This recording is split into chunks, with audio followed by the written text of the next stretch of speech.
일생일대라는 말 들어봤죠? 일생일대라는 말을 가끔씩 사람들이 씁니다. 근데 이 말이 무슨 말이냐면 한 사람의 인생에서 단 한 번 있을 만한 매우 중요한 사건 그리고 결정적인 기회들을 의미할 때 일생일대라는 표현을 사용합니다. 한평생 한 번 있을까 말까 한 중요한 사건이나 기회를 얘기하는 사자성어죠. 이번이 아니면 다시 오지 않을 만한 중요한 기회이고 사건인 겁니다. 그래서 이렇게 얘기합니다. 이번 미팅은 내 인생의 일생일대의 기회입니다. 이 사람과의 만남은 일생일대의 사건입니다. 그렇게 표현을 합니다. 여러분에게 일생일대의 사건이나 기회가 있었습니까? 여러분의 인생을 바꾸고 여러분의 정체성을 바꿀 만한, 여러분의 삶을 뒤집어 엎고 새롭게 할 만한 일생일대의 사건이 있었나요? 어쩌면 이번 주간 우리에게는 그런 일생일대의 사건이 생겨날지도 모르겠습니다. 본문에서 야곱은 일생일대의 사건을 맞이하게 됩니다. 영원히 풀 수 없을 것 같았던 숙제, 형 에서와의 문제, 그것을 해결하게 되는 사건이었고, 야곱이 이스라엘로 바뀌고 하나님께 쓰임 받는 인생의 시작점이 되는 새로운 인생의 시작점이 되는 일생일대의 사건을 맞이하는 본문, 그것이 우리가 오늘 함께 읽었던 말씀입니다. 이 말씀의 배경을 잠깐 간단하게 제가 설명을 좀 드릴게요. 야곱은 쌍둥이로 태어났죠. 형 에서, 그다음에 동생 야곱, 뱃속에서부터 태중에서부터 싸웠대요. 근데 태어날 때 에서가 먼저 태어나니까 야곱이 그 형 에서가 먼저 태어나는 것을 막으려고 그랬는지 몰라도 그 발 뒤꿈치를 잡고 태어났다고 합니다. 그만큼 악착같이 태어나는 것부터 악착같이 태어난 사람이 바로 야곱입니다. 이들이 자랐고 어느 정도 이제 자랐을 때 형 에서는 좀 오늘날로 따지면 테토남이에요. 테토남. 그리고 에서는 애견남 같은 사람. 그래서 엄마에게 더 사랑을 많이 받는 게 야곱이었고, 애교 많고 여성스러웠던 야곱. 그러나 좀 남성미가 넘치는 털도 막 있고 그런 사냥도 잘하고 그런 사람이었던 에서는 아버지에게 사랑을 받았습니다. 장자이기도 했고, 어느 날 사냥을 하고 돌아왔는데 배가 너무 고팠는데 동생이 팥죽을 끓인 걸 봤어요. 그래서 그 팥죽을 달라고 합니다. 동생, 내가 배가 너무 고픈데 팥죽 좀 줘. 그랬더니 동생이, 이 야곱이 머리가 약삭 빨갛기 때문에 얘기를 해요. 그래, 내가 줄게. 근데 대신 형의 그 장자권을 나한테 주면 내가 줄 거야. 그랬더니 에서가, 내가 배가 고파서 죽게 되어 있는데 지금 이 장자권이 무슨 소용이냐. 그래, 가져가 하고는 줘버립니다. 장자권은 뭐냐면 그 장자의 고난이라는 그 축복이 있어요. 그래서 장자권을 갖고 있으면 상속을, 일단 재산 상속을 2배로 받습니다. 그리고 가문의 영적 지도자가 되고, 동시에 이 아브라함의 가정에서는 언약의 계승자로 이어져 가기 때문에 엄청난 축복을 받게 되어 있어요. 그래서 야곱은 그걸 쟁취하고 싶었던 겁니다. 근데 에서는 그것을 성경에 보니까 가볍게 여기고 주었더라라고 얘기합니다. 그래서 영적인 부분들에 대해서 에서는 가볍게 여기고 이 야곱에게 넘겨버린 거예요. 이미 1차적으로 한번 야곱에게 당한 겁니다. 근데 그 이후에 이삭이 나이가 들어서, 아버지 이삭이 이제 죽을 날이 얼마 멀지 않은 상황에서 아들 에서에게 장자의 축복 기도를 해주려고 이제 작정을 하게 됐고, 그것을 엄마였던 그 리브가가 알게 되었습니다. 그래서 리브가가 누구를 좋아했다고요? 애견남 야곱을 좋아했습니다. 그래서 야곱을 불러서, 야곱, 여기 쌍둥이니까 아버지가 피력이 별로 좋지 않고 하니 네가 에서인 척하고 가서 축복 기도를 받아라. 엄마가 꼬셔요. 그래서 엄마가 참 이 중간을 잘했어야 되는데 꼬시니까 또 이삭이 염려하면서도 따라합니다. 그래서 여기다 막 털도 붙이고 몸에, 그리고 이 맛있는 음식을 만들어 가지고 사냥해서 잡아온 고기처럼 리브가가 아버지 입맛을 잘 아니까 잘 맞추어 가지고 딱 만들어서 야곱의 손에 딱 쥐어졌어요. 그래서 야곱이 그걸 들고 아버지에게 갑니다. 그랬더니 아버지가 이 음식을 먹고 처음에는 조금 누구인지 의심을 했지만 에서라고 생각하고 축복 기도를 딱 해줘요.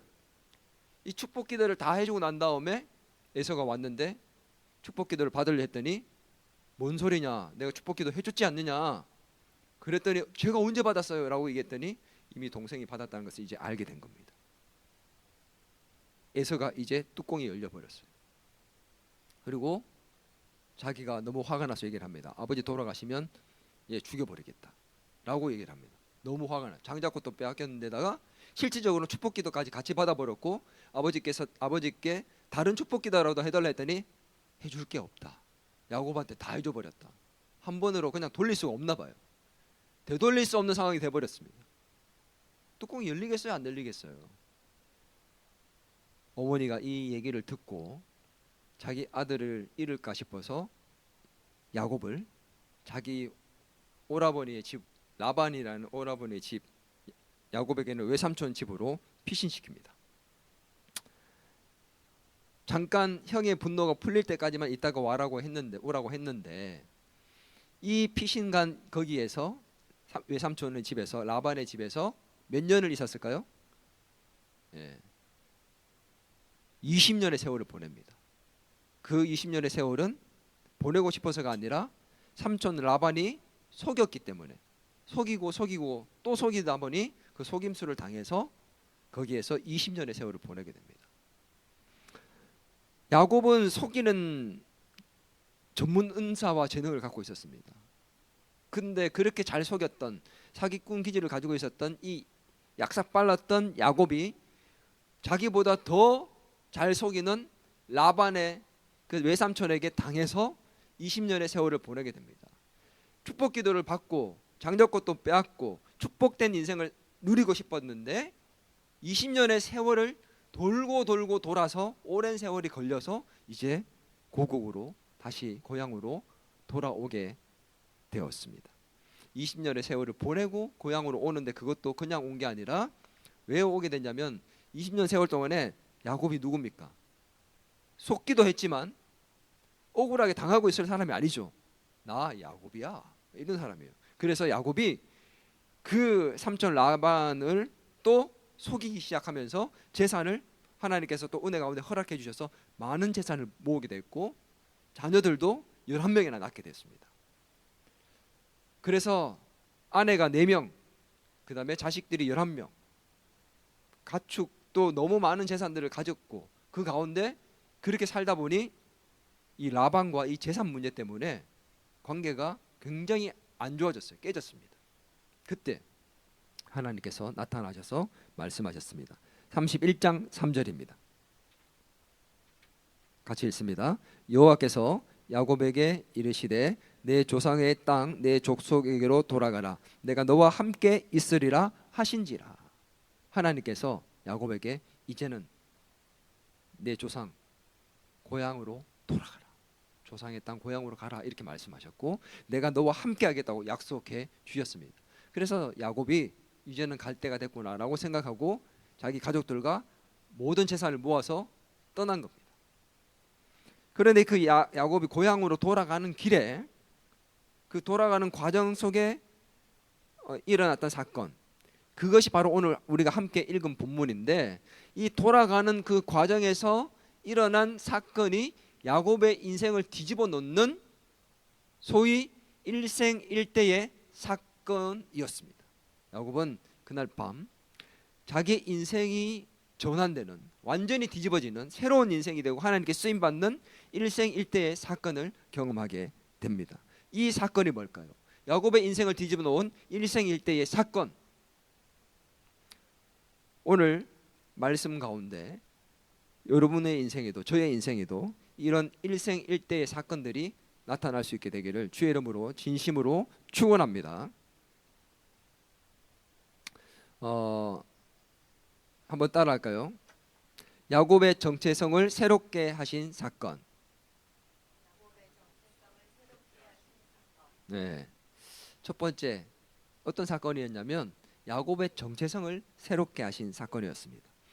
사람에게는 누구나 이름이란 게 있어요. 이름 없는 사람이 없잖아요. 그죠? 예.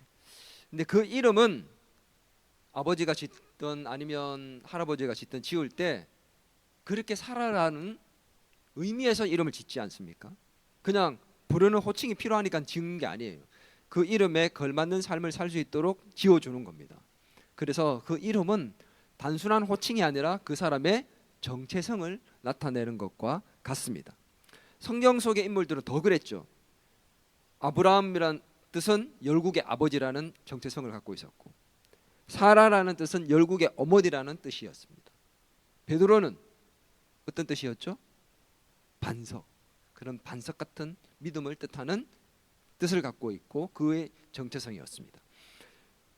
이렇게 하나님께서는 누군가를 사용하실 때 그 쓰임에 걸맞는 이름을 주시면서 사용하셨습니다. 그 사람의 정체성을 바꾸신 거죠.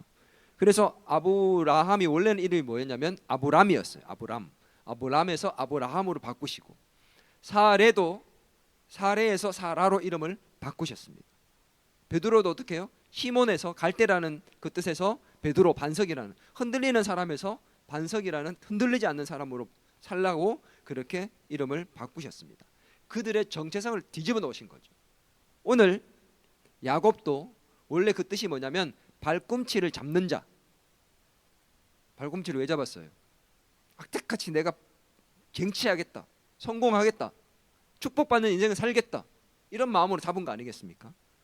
근데 이것이 단순하게 발꿈치를 잡는 자라는 뜻만 갖고 있는 게 아니라 이 야곱의 뜻에는 속이는 자,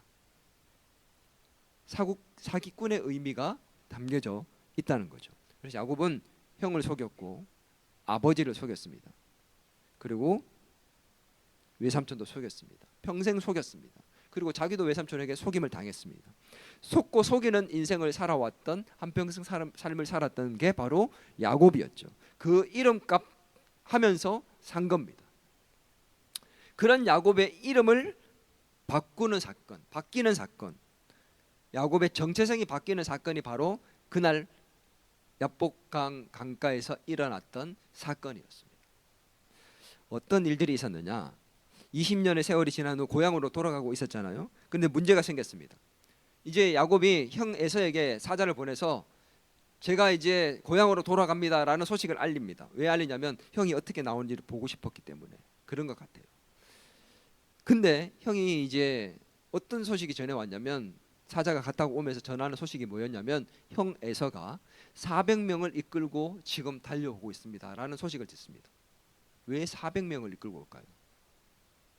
동생을 맞이한다면 한 1, 20명만 데리고 와서 자기를 보호할 사람 정도로만, 가는 기간에만, 가는 동안에만 지켜줄 사람만 데리고 오면 되는데 400명을 데리고 온다는 것은 야곱의 입장에서는 형이 아직 분노가 풀리지 않았군, 나와 내 가족들이 어떻게 될지 모르겠군, 죽을 수도 있겠는데 나를 해하기 위해서 그렇게 400명을 데리고 온다고 생각을 했습니다. 그래서 성경을 보니까 야곱이 근심하고 걱정했던 그 표현들을 하고 있어요. 두려움과 근심 속에서 번뇌했던 겁니다. 야곱이 어떤 사람입니까? 나 야곱 아닙니까? 그래서 이 야곱이 그 소식을 듣자마자 철저하게 계획을 세웁니다. 아마 오늘날로 따지면 야곱은 제형일 겁니다. 제형. 무슨 말인지 알죠? 철저하게 계획을 세우는 제형이에요. 그래서 이 야곱이 어떻게 계획을 세우냐? 먼저 32장 7절에서 8절, 야곱이 심히 두렵고 답답하여 자기와 함께한 동행자와 양과 소와 낙타를 두 떼로 나누고 이르되 에서가 와서 한 떼를 치면 남은 한 떼는 피하리라 하고, 어떻게 해요? 자기의 가족과 자기가 가지고 오는 모든 재물을 크게 두 떼로 나눕니다. 그래서 만약에 에서가 와서 만약에 치게 되면 한 떼는 잃더라도 반은 지켜야지 라는 생각으로 크게 두 떼로 나누는 거예요. 두 번째 계획이 뭐냐? 예물을 준비합니다. 자, 근데 예물을 어떻게 하느냐? 32장 16절 같이 한번 읽어보겠습니다. 시작. 그것을 각 떼로 나누어 종들의 손에 맡기고 그의 종에게 이르되 나보다 앞서 건너가서 각대로 거리를 두게 하라 하고. 야곱이 에서에게 예물을 선물을 준비해서 주고 마음을 이렇게 풀려고 했습니다. 근데 한 번에 그냥 왕창 주려고 한 게 아니라 한 가축 한 500마리쯤 됩니다. 오늘날 따지면 돈이 어마어마한 거죠. 근데 이거를 형에게 한 번에 줘서 만약 안 풀리면 어떡해요? 그래서 이거를 나누어서 한 번 보내고 두 번 보내고 세 번 보내고 이런 식으로 해가지고 때를 나누어서 형에게 선물 공세를 하겠다라고 작전을 세웁니다. 그런 계획을 세웠습니다. 그렇게 에서의 마음이 풀리기를 기대한 거죠. 20절 같이 한번 읽어볼까요? 32장 20절. 또 너희는 말하기를 주의 종 야곱이 우리 뒤에 있다 하라 하니 이는 야곱이 말하기를 내가 내 앞에 보내는 예물로 형의 감정을 푼 후에 대면하면 형이 혹시 나를 받아주리라 함이었더라. 야곱이 자기의 잠깨를 가지고 인간적인 계획을 세우고 이렇게 철두철미하게 준비했습니다. 그렇게 준비해서 자기의 가족을 먼저 소유물과 함께 야복강을 건너게 하였습니다. 그리고는 혼자 남게 되었죠. 근데 그때 그 순간부터 야곱의 인생을 바꾼 일생일대의 사건이 나타나게 됩니다. 32장 24절 시작. 야곱은 홀로 남았더니 어떤 사람이 날이 새도록 야곱과 씨름하다가. 야곱은 어떤 사람과 밤새도록 씨름을 하게 됩니다. 누가 나타났죠? 야곱이 누구라 생각했을까요? 누가 나타났는데 나타나자마자 하나님이라고 생각한 게 아니에요. 누가 자기에게 씨름을 걸어왔습니다. 그 당시의 씨름은 오늘날 강호동 씨가 하는, 이만기 씨가 하는 것 같은 샷발을 잡고 하는 그런 씨름이 아니에요. 그 팔레스타인 지역에서 하는 씨름은 진짜 싸움입니다. 격투기. 목숨 누군가 한 명이 죽어야 되는 그런 격투기 싸움이에요. 그래서 여기서 지면 자기 죽는 거예요. 그래서 야곱이 누구라고 생각했을까요? 형 에서가 보낸 자객일 수 있다고 아마 생각했는 것 같아요. 그리고는 목숨 걸고 싸웁니다. 지키기 위해서. 한순간에 다 잃을 수 없으니. 여기에서 야곱이 이렇게 씨름을 했는데 많은 사람들이 이 야곱이 씨름한 걸 뭐라고 생각하는 줄 알아요? 야곱이 하나님과 함께 밤새도록 기도했다. 하나님께. 그렇게 생각합니다. 이 본문을 갖고 많은 사람들이 야곱이 걱정하고 염려해서 먼저 가족들을 보내고 야복 강가에서 하나님께 밤새도록 기도했다 이렇게 생각을 합니다. 그런 말씀을 많이 들었죠. 그런데 그런 게 아니에요. 성경을 아무리 자세히 읽어봐도 야곱이 기도한 모습이 아닙니다. 이 씨름하다라는 말은 히브리어로 알아할까요? 아바크. 이게 어떤 뜻이냐면 먼지를 일으키다라는 뜻입니다. 먼지를 일으키다. 실제로 먼지가 일어날 정도로 격렬하게 달려들어서 싸웠다는 의미예요. 막 기도하면서 격렬하게 할 게 아니잖아요. 먼지를 일으킬 게 아니잖아요. 기도는 여러분 보세요. 기도는 누가 누구한테 하는 겁니까? 우리가 하나님께 하는 거예요. 그죠? 근데 지금 이 싸움을 걸어온 주체가 누굽니까? 하나님이에요. 누군가가 야곱에게 싸움을 걸어왔는데 먼지를 일으킬 정도로 격렬하게 싸움을 걸어왔고 그 씨름을 격렬하게 했다는 겁니다. 하나님께서 기도하신 게 아니잖아요. 야곱이 기도를 했다면 그렇게 할 필요가 없는 거죠. 오늘 이 싸움은 하나님이 먼저 걸어온 싸움이에요. 그러니 이것은 기도가 아닙니다. 진짜 씨름인 거예요. 목숨을 걸고 싸웠습니다. 근데 싸우다가 보니까 이 사람이 싸움을 걸어왔는데 오늘 성경에 보니까 뭐라고 되어 있냐면 이 씨름에서 그 사람이 야곱을 이기지 못했다라고 나옵니다. 그래서 이기지 못하니까 그 사람이 특단의 조치를 취합니다. 어떻게 했냐? 그 사람이 야곱의 옛날 말로는 환도뼈, 지금 오늘 성경에는 허벅지 관절을 쳐서 어긋나게 만들어 버렸다. 허벅지 관절이면 성경에 있는 이 단어들로 이제 알아보면 어떤 부분이냐면 남자의 생식기와 연결되어 있는 부분입니다. 이게 뭐냐면 생명과 힘의 근원을 상징하는 거예요. 그래서 야곱이 그쪽을 이렇게 강탈을 당해서 탈골이 되니까 야곱은 장애를 가지게 되었고 그 순간 야곱은 이 사람이 범상치 않은 사람이라는 것을 직감하게 됩니다. 야곱이 보통 사람이 아니잖아요. 축복받는 데 있어서는 이 사람은 절대 놓치는 사람이 아니에요. 이 사람을 붙들면 내 인생이 바뀔 수도 있겠다. 엄청난 사람이구나. 그래서 그 사람이 이제 나 좀 내버려둬, 나 이제 갈래라고 얘기를 하는데 야곱이 안 됩니다. 당신이 나를 축복해 주지 않으면 절대 안 보낼 거라고 바지 가랭이를 붙들고 절대 안 보내주는 거예요. 이 야곱이 축복을 바랬고 절대 보내주지 않으려 하니까 그 사람이 그제서야 그 야곱을 축복해 주게 됩니다. 그리고 가게 되었고 야곱은 그가 하나님이었다는 것을 알게 되었습니다. 그래서 그곳을 이름을, 내가 하나님의 얼굴을 보았지만 죽지 않았다고 해서 이름을 브니엘이라고 이름을 짓게 됩니다. 브니엘은 하나님의 얼굴이라는 뜻이거든요. 야곱은 이렇게 하나님과 정말 목숨을 건 씨름, 싸움을 하게 되었습니다. 이 씨름을 한 후에 야곱이 뭘 요청했다고요? 축복기도를 요청했잖아요. 근데 이 축복기도를 요청했을 때 하나님께서 야곱에게 질문한 게 있어요. 물어보신 게 있습니다. 32장 27절 함께 읽겠습니다. 그 사람이 그에게 이르되 내 이름이 무엇이냐? 이르가 이르되 야곱이니이다. 뜬금없이 이름을 물어봐요. 하나님이 이름을 몰라서 물어보는 걸까요? 왜 이름을 물어봤을까요? 하나님께서 야곱의 그냥 호칭을, 이름을 묻는 게 아니에요. What's your name? 이름 묻는 게 아니잖아요. 내 이름이 무엇이냐? 그냥 이름을 묻는 게 아니에요. 궁금해서 묻는 게 아니에요. 왜 물어봤을까?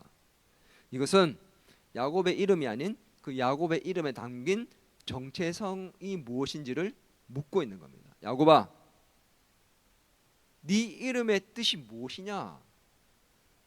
라는 것을 묻고 있는 거예요. 내 이름처럼 너 살아왔지 않니? 내 삶을 한번 돌아봐. 야곱아, 네 이름의 뜻이 뭐야? 네 이름이 뭐냐라고 말했을 때 야곱이 그 이름을 대답합니다. 야곱이니이다라고 대답합니다. 야곱의 뜻이 뭐라고요? 속이는 자. 너 어떻게 살아왔니? 네 한평생 어떻게 살았니? 네가 어떤 정체성을 갖고 있니라고 물을 때 야곱이 뭐라고요? 나는 속이는 자의 삶을 살았고 속임을 당하며 살았습니다. 한평생 속고 속이는 삶을 살은 야곱입니다. 라고 대답을 하게 된 것입니다. 근데 이 질문을 보십시오. 이게 유사한 질문이 20년 전에 있었어요. 이삭이, 자기 아버지 이삭이 야곱에게 했던 질문과 흡사합니다. 27장, 창세기 27장 18절입니다. 같이 읽어볼까요? 시작. 야곱이 아버지에게 나아가서 내 아버지여 하고 부르니 이르되 내가 여기 있노라. 내 아들아, 내가 누구냐? 네가 누구냐?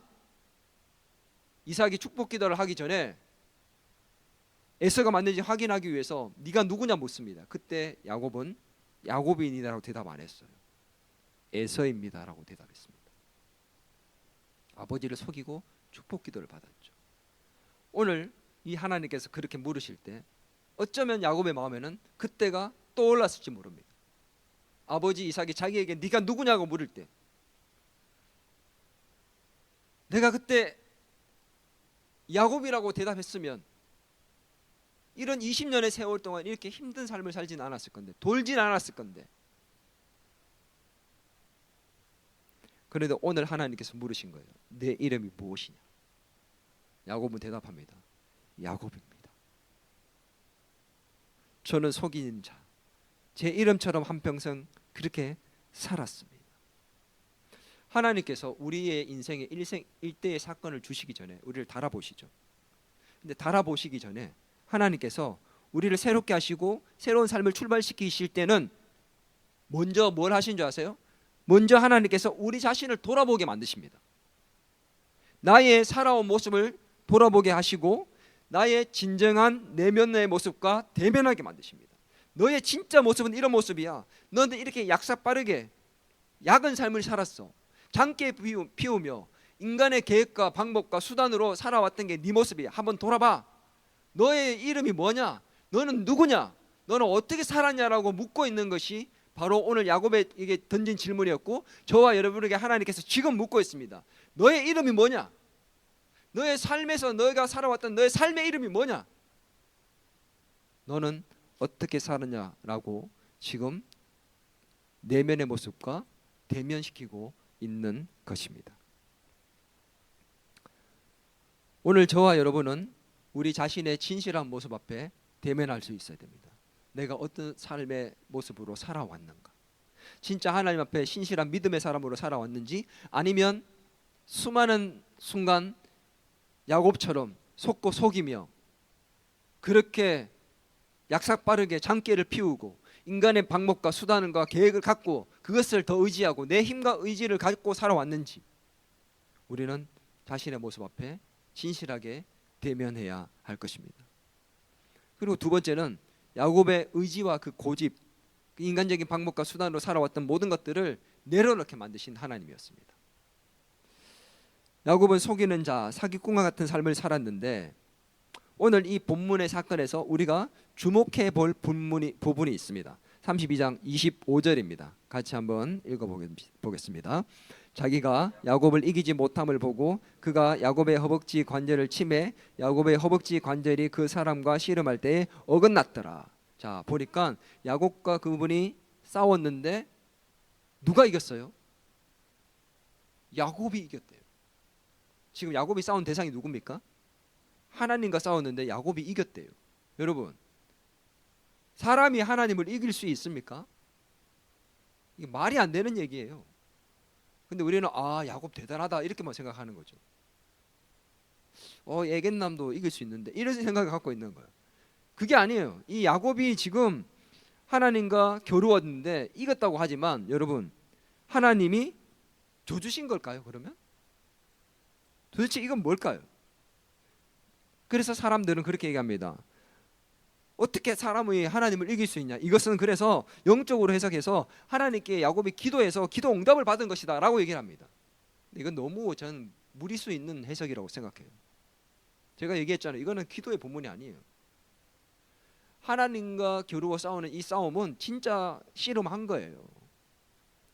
그렇다면 이 본문에서 이겼다는 것은 어떤 의미입니까? 이 이기다는 표현은 싸움을 하고 그 싸움에서 승리하느냐 패배하느냐를 나타낼 때 표현하는 단어가 아닙니다. 싸움에서 승리하고 패배하는 것에 대한 표현이 아니에요. 이 이기다는 말은 인간의 의지를 꺾지 못할 때 표현하는 단어입니다. 의지와 관계된 표현이에요. 무슨 말입니까? 하나님이 이기지 못했다는 게 어떤 말일까요? 야곱이 자신의 고집과 아집을 꺾지 않았다는 거예요. 20년 동안 속고 속임을 당하면서 살았지만 그 오랜 생활 동안에도 자기의 의지와 생각과 고집과 아집과 자기의 경험 그리고 계획, 자기가 가지고 있는 수단과 방법들을 갖고 살아왔던 그것을 놓지 않고 꺾지 않다. 하나님, 그걸 꺾어야지만 네가 갈 수 있고 거기에서 살 수 있고 네가 새로운 인생을 살 수 있다고 하나님을 꺾으려고 먼지를 일으키며 달라붙었는데 절대 안 꺾는 거예요. 내 고집을 꺾지 않는 겁니다. 내 의지를 꺾지 않는 거예요. 그래서 하나님께서 야곱이 그 고집을 꺾지 않는 걸 보시고 그의 허벅지 관절을 치신 겁니다. 그냥 축복해도 되잖아요. 축복이면. 이건 하나님이 야곱을 치신 거예요. 그의 고집을 꺾기 위해서 치신 겁니다. 하나님이 야곱을 새롭게 하시기 위해서 인간적인 수단과 고집을 내려놓게 만드셨습니다. 하나님의 방법과 능력으로 살게끔 만드신 겁니다. 어쩌면 저와 여러분도 야곱이 고집을 피우는 것처럼 고집을 피우다가 하나님께서 고집을 꺾기 위해서 여러분의 생명의 근원줄과 같은 삶의 주축과 같은 것들을 깨어버리시고 무너뜨린 게 있을 수도 있습니다. 제가 이 본문을 연구하고 묵상하는 가운데 제 자신을 돌아보게 됐고 제 자신의 내면과 대면하게 됐습니다. 그랬더니 제가 꼭 야곱처럼 살았더라고요. 똑똑한 척, 장깨 피우고 인간적인 수단과 방법들을 많이 생각하고 어떻게든 성공하고 싶고 축복받고 싶고 우리 가족, 우리 교회 잘 되고 싶고 그 마음에서 발꿈치를 잡는 마음으로 악착같이 살았던 것 같아요. 하나님이 그런 저의 생명의 축과 삶의 근원의 축과 같은 것을 쳐버리신 것 같아요. 저는 인생의 영적 불구가 된 같은 느낌입니다. 그런데 이 본문을 연구하는 가운데 느꼈습니다. 이것은 하나님이 나를 힘든 인생을 살기 위한 장애인으로 만들기 위한 영적 장애인을 만들기 위한 하나님의 벌이 아니라 바로 이것은 나를 사용하시기 위한 하나님의 영광스러운 흔적이구나. 여러분 동의하십니까? 여러분 어쩌면 우리가 이런 환도뼈가 허벅지 관절이 위골된 것처럼 그런 아픔과 생명의 근원이 흔들릴 만한 축이 무너진 것 같은 그런 어려움을 겪고 있을지 모릅니다. 그러나 그것은 우리를 새롭게 하시고 하나님 능력을 의지하게 하시고 하나님만 바라보며 하나님의 방법과 수단으로 살게 하기 위한 하나님의 영광스러운 흔적인 줄 믿습니다. 오늘 이 흔적을 주신 이후에 하나님께서 어떻게 하셨냐? 야곱이 살아온 자신의 모습과 대면하게 하신 이후에 그 자아와 고집을 꺾고 난 이후에 그에게 새로운 이름을 주십니다. 바로 새로운 야곱의 정체성을 만드십니다. 그 이름이 무엇이냐?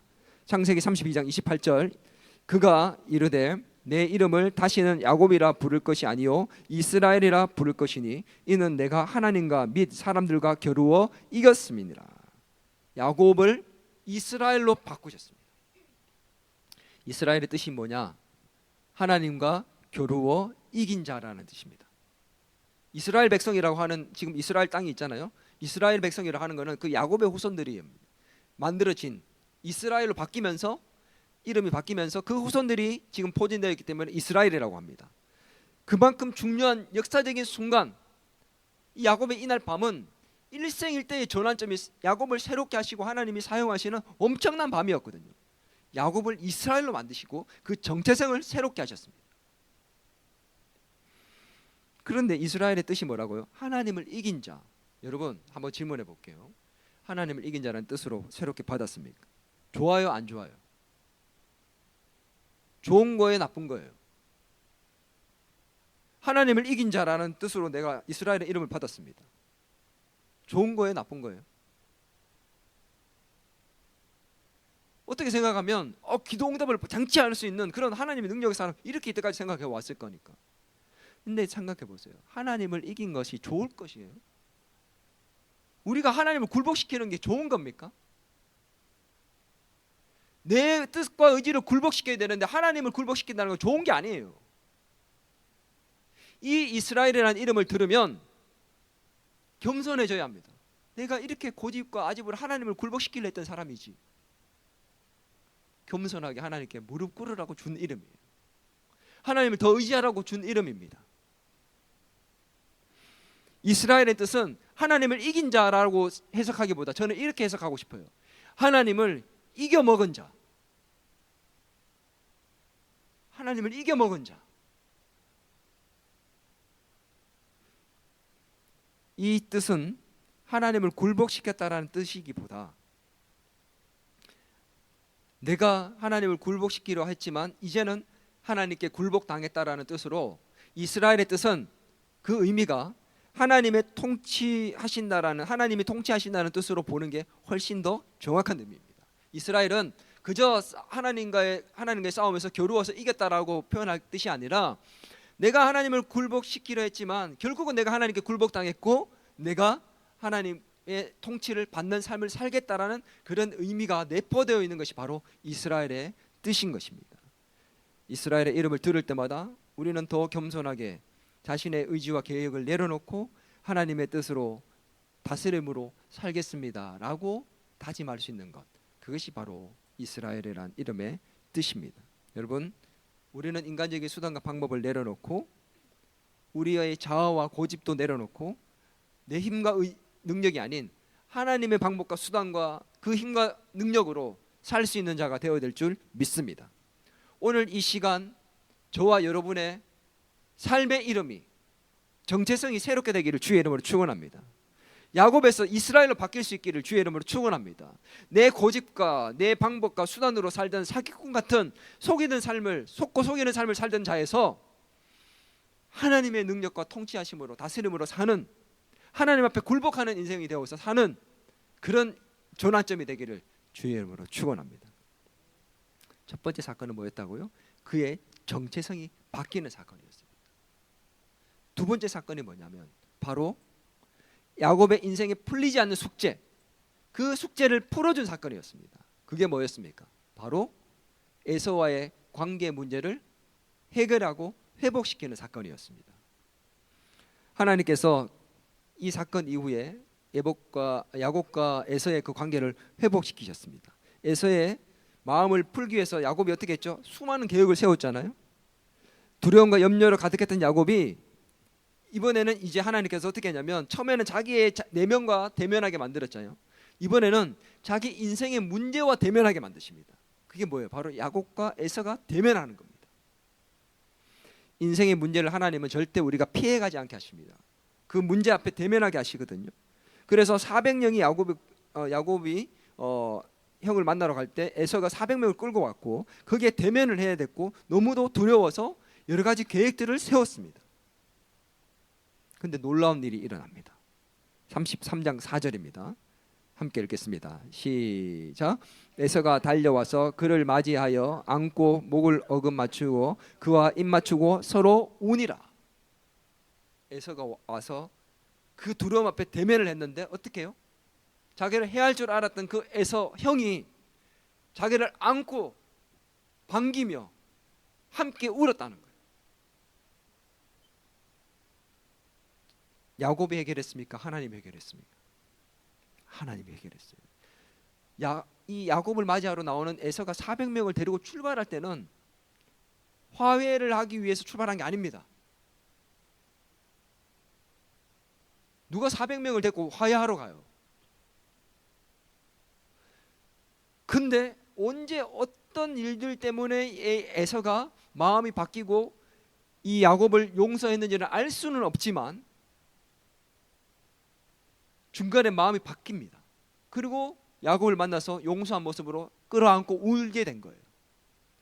아마 야곱이 보낸 예물을 받으면서 바뀌었을 수도 있고, 아니면 야곱을 만나는 그 순간 멀리에서 걸어오는 그 야곱을 보는데 환도포가 위굴되어서 절면서 장애인이 되어서 자기 앞에 주님이라고 고백하면서 그렇게 예물을 보내면서 자기의 마음을 달래려는 그 야곱을 보는 순간 마음이 바뀌어서 애처로워서 녹았을 수도 있습니다. 무언지는 알 수 없어요. 중요한 것은 에서의 마음이 바뀌었다는 것. 제가 뭘 말하고 싶으냐면,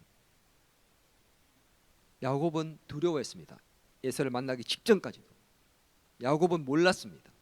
하나님이 에서의 마음을 바꾸셨고 하나님이 일하셨고 역사했다는 것을 야곱은 몰랐습니다. 그러나 야곱의 눈에 보이지 않았지만 하나님은 일하고 계셨고 하나님은 역사하고 계셨습니다. 할렐루야. 지금 우리는 눈에 볼 수 없어요.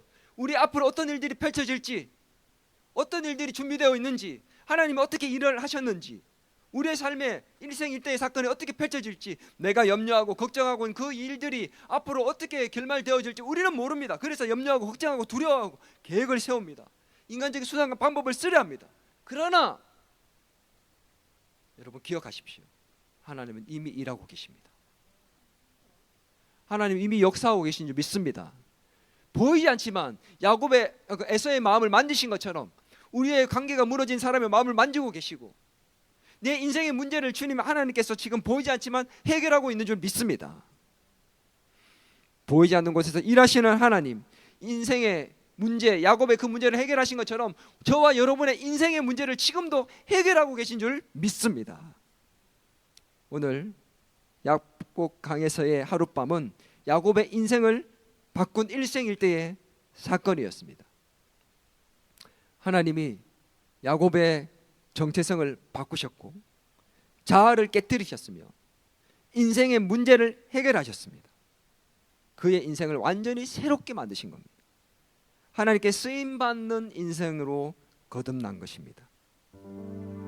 하나님은 야곱을 인생의 수단과 인간적인 수단과 방법으로 힘으로 그의 힘으로 살던 사람이 아닌 하나님의 방법과 수단으로 사는 사람으로 만들어 놓으셨죠. 어쩌면 지금 우리의 인생에도 해결되지 않은 문제, 깨어진 관계가 있을 수 있습니다. 인생의 숙제와 같이 늘 마음 한구석에 남아있는 그런 어려운 문제가 있을 수도 있습니다. 그러나 기억하십시오. 지금도 하나님은 일하고 계십니다. 우리가 보지 못하는 이 순간에도 우리의 관계를 회복시키고 계시고 우리의 상황을 움직이고 계시며 사람의 마음을 바꾸고 계신 줄 믿습니다. 여러분, 지금 이 시간 하나님이 저와 여러분에게 묻고 계십니다. 내 이름이 무엇이냐? 너는 누구냐? 너는 어떤 인생을 살아왔느냐? 이제는 야곱이 아닌 영적 이스라엘의 모습으로 살아가도록 해라. 인간적인 방법과 수단을 내려놓고 하나님의 능력과 방법으로 사는 자가 되어라. 우리 모두 다 하나님께 내려놓읍시다. 하나님께서 여러분을 바꾸시고 새롭게 하시고 사용하실 것입니다. 믿습니까? 오늘 이 시간이 단순한 예배의 시간이 아니라 우리 인생의 야복강이 될 수 있기를 바랍니다. 우리의 정체성이 바뀌고 내 자아가 깨어지고 인생의 문제가 해결되는 시간이 되기를 주의 이름으로 축원합니다. 더 나아가 하나님을 붙잡고 하나님의 힘과 능력으로 사는 자가 되어서 새롭게 출발하는 출발점이 되기를 바랍니다. 오늘 이 예배가 하나님께 쓰임받는 인생의 출발점 되는 일생일대의 시간이 될 수 있기를 주의 이름으로 축원합니다.